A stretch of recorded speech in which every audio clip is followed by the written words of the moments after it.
Mucho cuidado, señores, porque la muerte anda lista. En el panteón de Dolores ya nos tiene una posita para los compositores y uno que otro periodista, licenciados y doctores, todos están en la lista. Tucu, tucu, tiqui, taca, que recanica, calaca, cuando menos lo pensamos, nos hace estirar la pata y yo me le escapé una vez, pero por poco y me atrapa. Pan de Muerto is a special kind of bread that is made and sold and eaten throughout Mexico, only usually once a year for around this time of the year, because November 2nd is Dia de Muertos, and one of the ways to celebrate that day is with making special dishes. This is probably the most famous.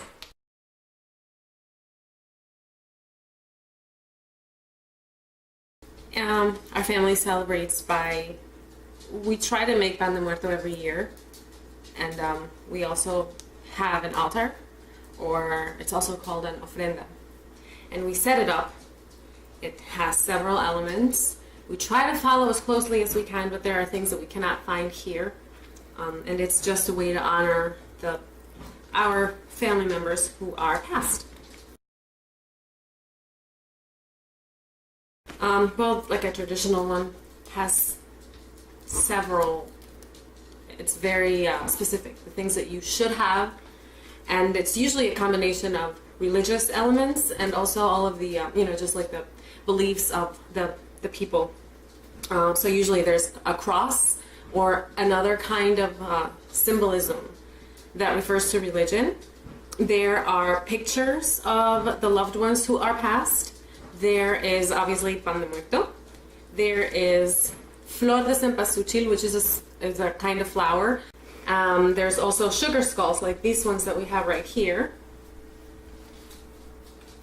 There is papel picado, which is paper, that thin kind of paper, tissue paper, that is cut into shapes, and it can either be on the table or it can be hung around. People usually cook the foods that the loved ones used to love when they were alive, and they set them there, they put them there for them to enjoy. It's a way of remembering.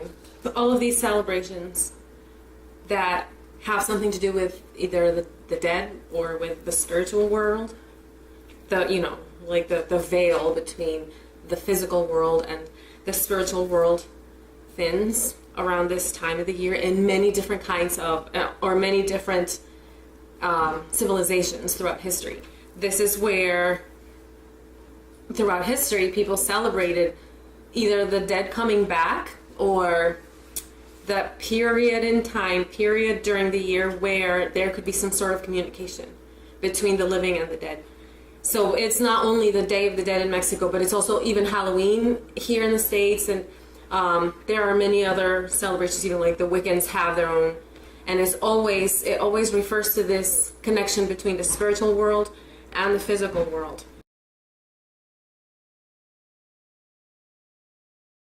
No, no. It has elements, like they both have elements of the same kind of belief, I guess. Like I said, the thinning of the veil between the physical world and the spiritual world.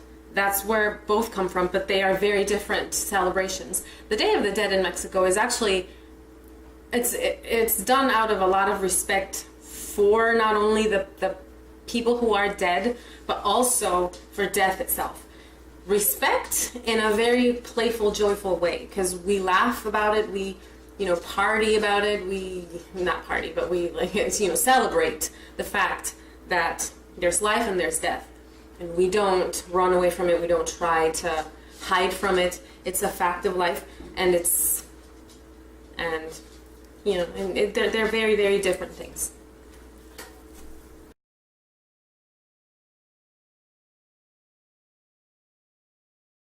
It's a time for me that is very special, because what I it doesn't matter what you believe in. You can always use this time of the year to reflect and remember your loved ones that are no longer here, what they were like, what their essence was, and in a way, honor them. And through that tradition, every year, keep their memory alive. It's a way of honoring your ancestors.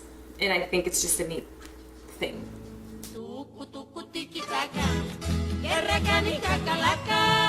Cuando menos lo pensamos, nos hace estirar la pata y yo me le escapé una vez, pero por poco y me atrapa.